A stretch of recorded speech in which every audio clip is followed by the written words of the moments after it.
नमस्कार, मी मानसी. आपण पाहताय LS मराठी. पाहुयात काही महत्त्वाच्या घडामोडी. पुणे विधान परिषदेसाठी अर्ज माघारी घेण्याचा आज शेवटचा दिवस. अपक्ष प्रदीप कंद यांच्याकडे लक्ष.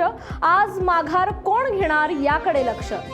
भाजपच्या 4 माजी नगरसेवकांचा शिवसेनेत प्रवेश.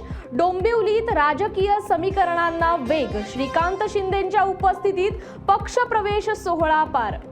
सरकारकडून शेतकऱ्यांना दिलासा. शासकीय कांदा खरेदीतील अटी शिथिल. शेतकऱ्यांना सहजपणे कांदा विकता येणार. शेतकऱ्यांच्या एकजुटीचं यश. आमदार रोहित पवार यांचं वक्तव्य. विधवेचा गैरफायदा घेऊन शरीरसुखाची मागणी. बारामतीच्या राष्ट्रवादी नगरसेवकाचे कृत्य. महिलेचे फोटो व्हायरल करण्याची धमकी.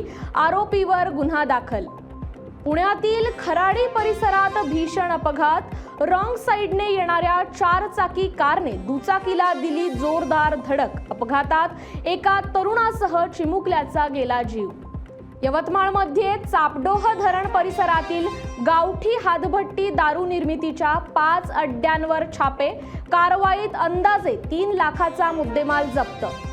लातूर जिल्ह्यात अवैध दारू हातभट्टी व्यवसायाविरोधात पोलिसांची धडक मोहीम.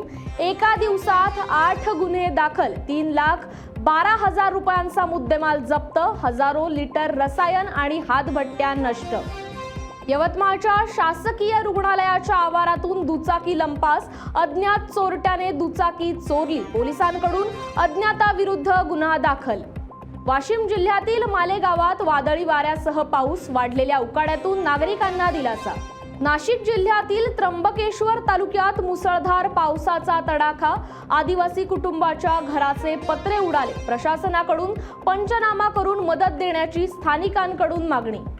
या होत्या काही महत्त्वाच्या घडामोडी. पाहत रहा LS मराठी.